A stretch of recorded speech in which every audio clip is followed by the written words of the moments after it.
I'm just really glad to be here. Last time I tried to be here, we had a snowstorm instead. So I'm glad it's summer. Thank you. Thank you for having me.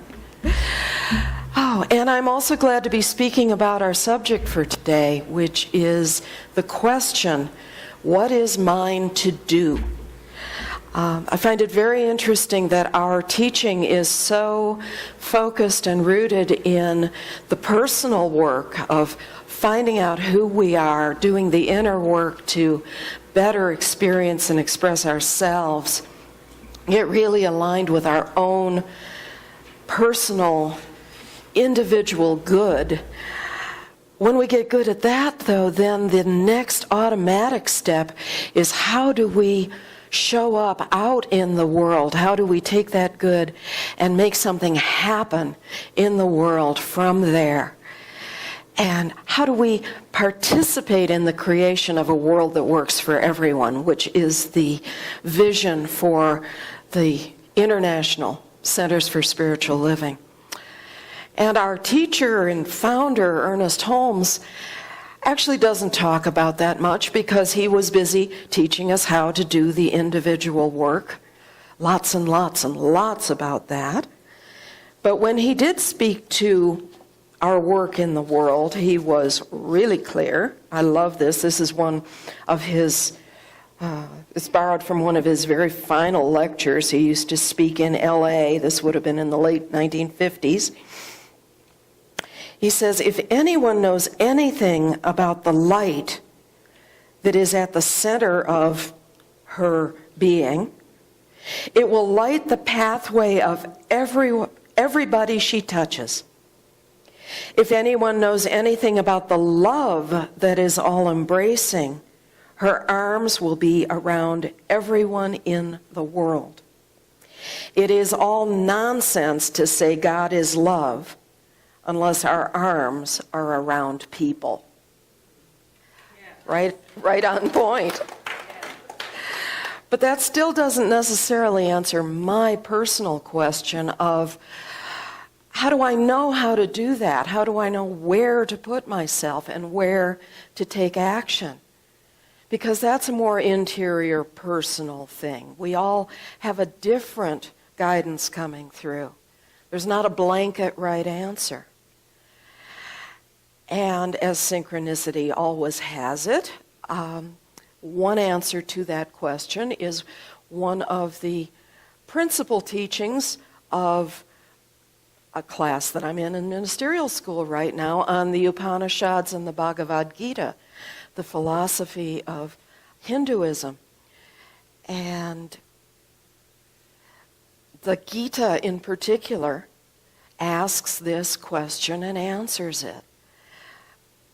So a little background. You have a philosophy here that shows these giant cycles of time and these ages of humanity moving through those cycles as we evolve into our truth, as we evolve into knowing that the oneness is really one and that it's alive in us and as us. Sounds like science of mind.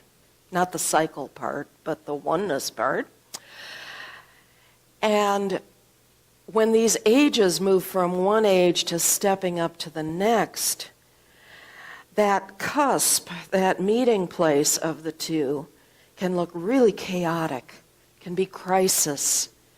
It can be the potential breakdown of everything because we do have free will and we can do it wrong and it can all just fall apart. That is a possibility. So at one of these points of crisis, which in this particular myth looks like a battle, looks like a war, a world war. It's a family war that became a civil war that became a world war because the whole known world had sided with either the old way or the new. We have the character of Arjuna.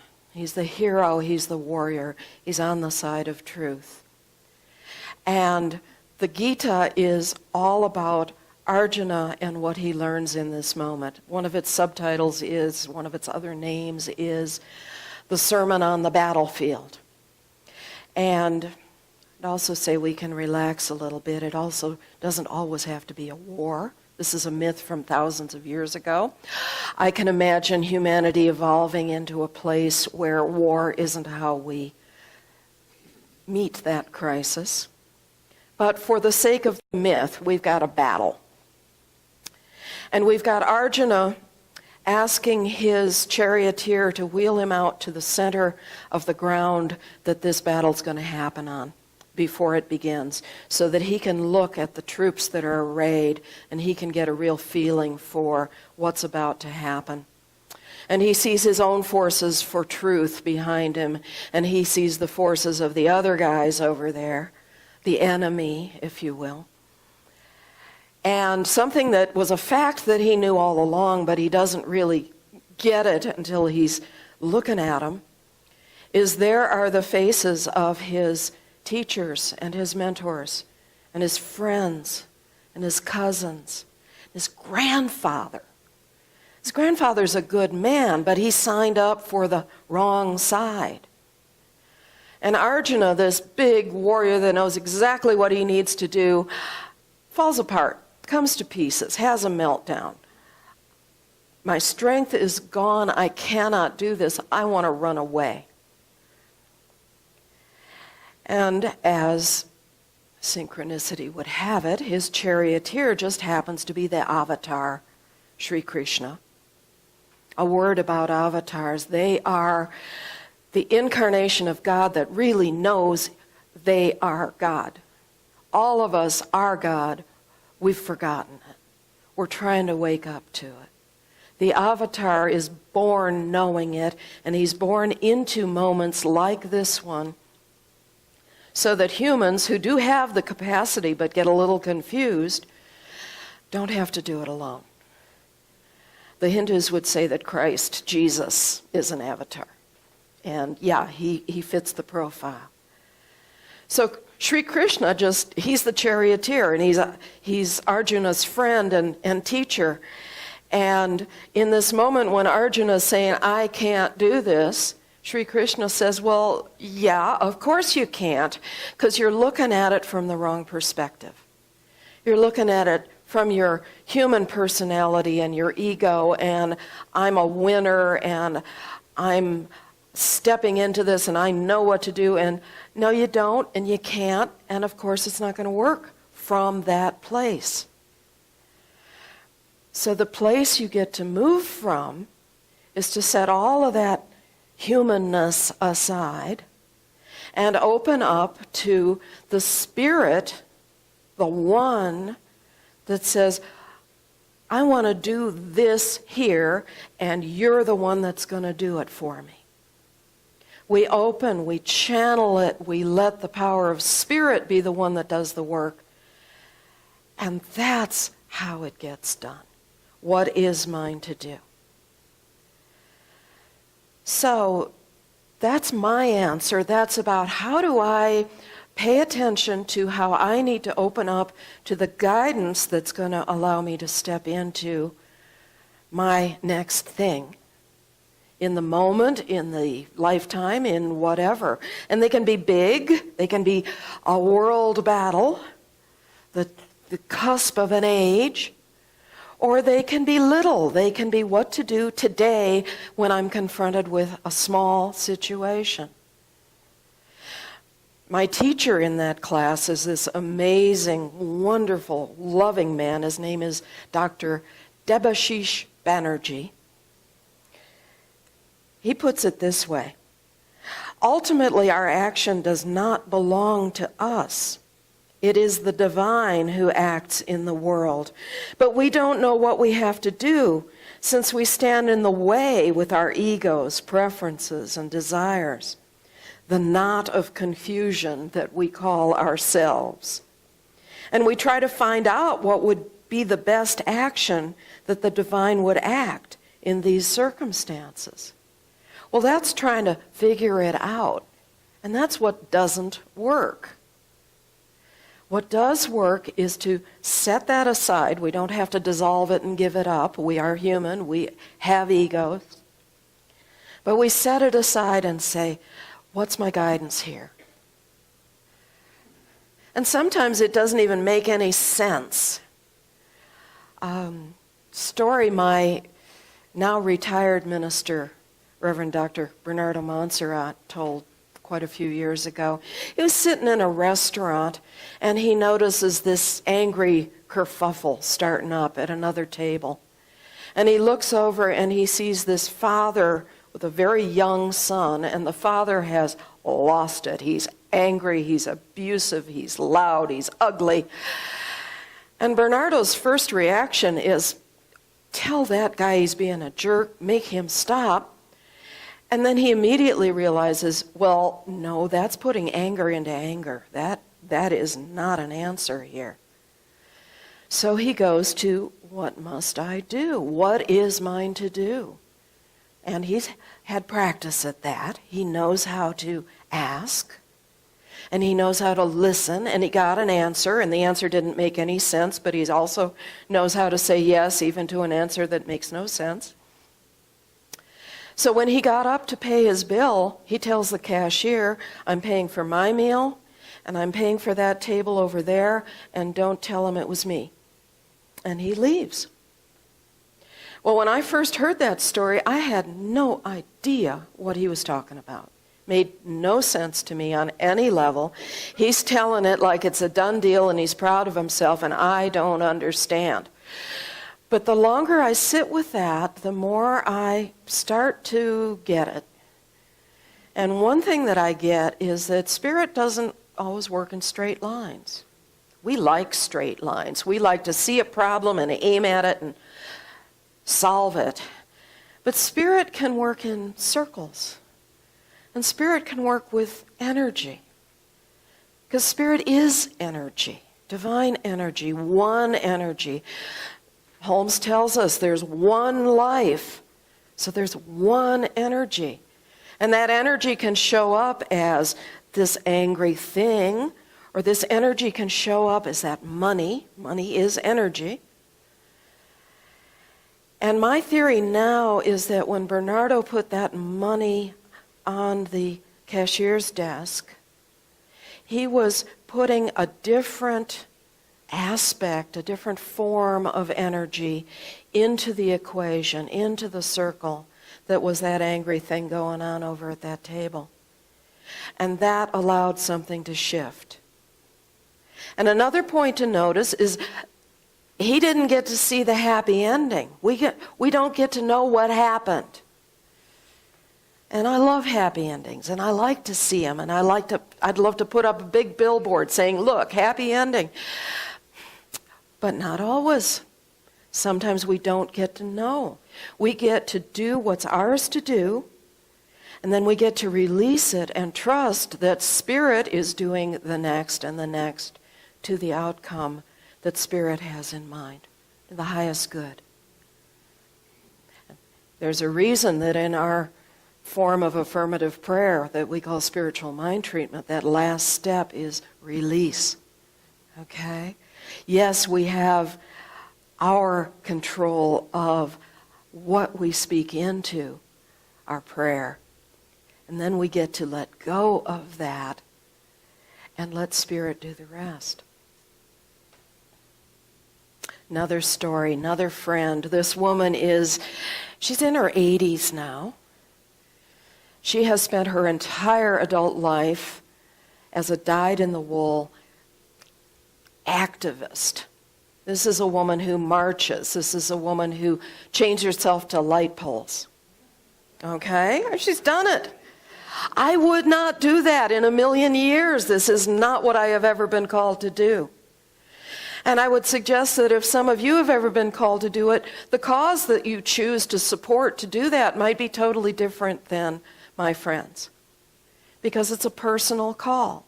She listens to the call, she makes sure she's in integrity, and then she steps into it.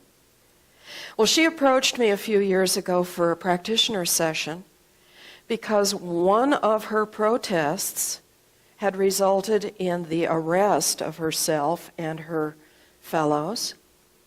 And now she was looking at a court appearance where the judge was totally capable of sentencing her to jail time. And she was terrified.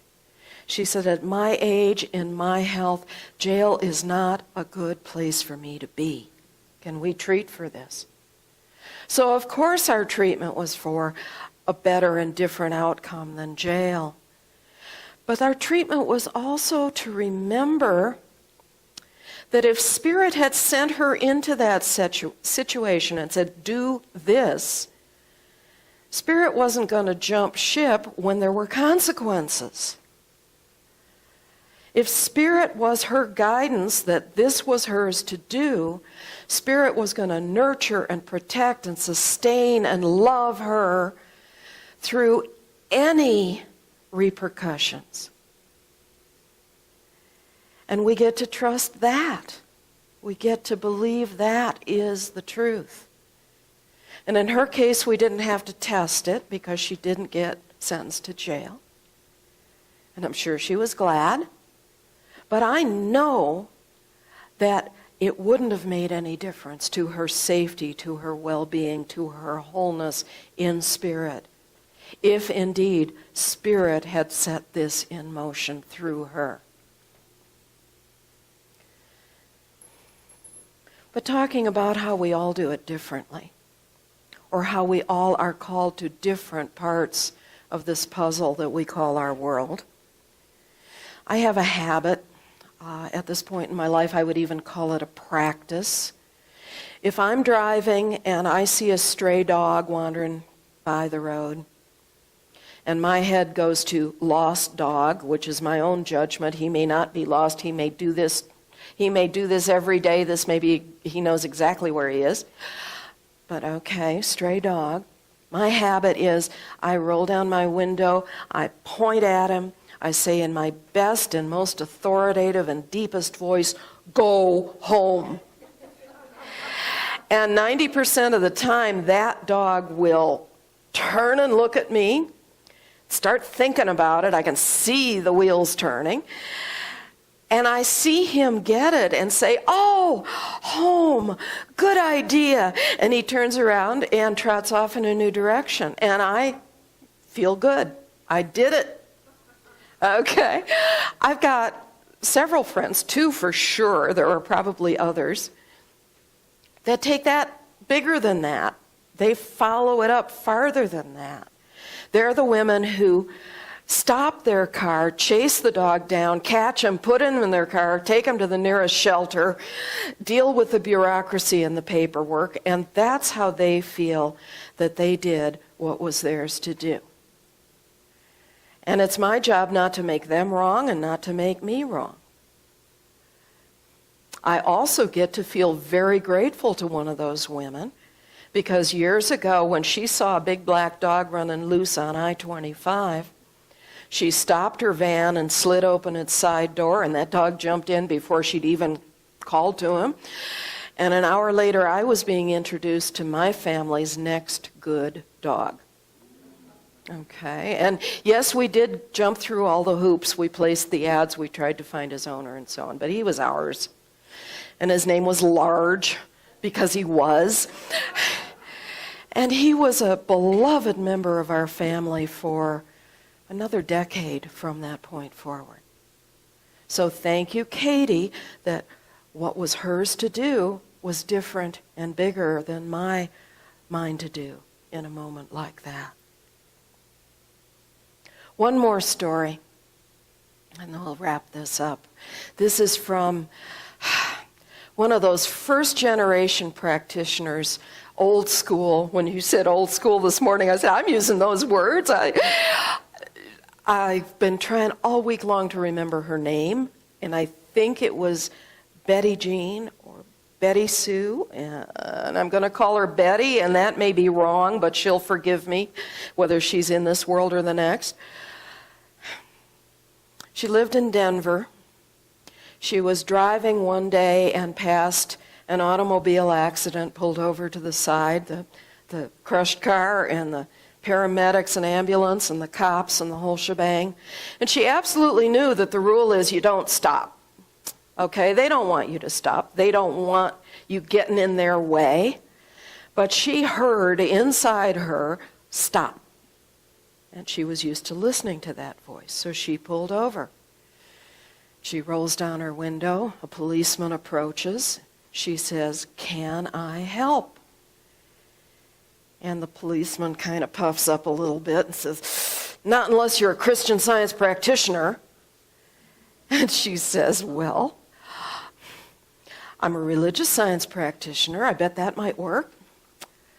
And you got to remember, this woman is steeped in all of New Thought. She knew unity, she knew divine science, she knew Christian Science, she loved it all, but she identified herself with our movement, Science of Mind, religious science. And the cop tells her, "Well, we've got an injured woman who won't let us get her out of the car or into the ambulance or to the hospital because she says, 'I'm a Christian Scientist and I don't believe in doctors. And can you help us with that?'" And Betty says, "I think I can." And she reaches behind her to her back seat, picks up her copy of Science and Health with the Key to the Scriptures. She's got it in her car. Okay. She walks back to the injured woman and she says, "Can I help?" And the injured woman, she can see she's got so many things going on. First of all, she's hurting, but also she's faced with this dilemma of being asked to do something that she believes her belief system won't let her do. She doesn't know how to deal. So stress on so many levels. And the woman tells her, "I'm a Christian Scientist. I can't use a doctor. I can't go to the hospital." And Betty says, "Well, let me show you something." And she opens that black book and she points to a paragraph. And I'm going to paraphrase, but I'm pretty close to right on, I believe.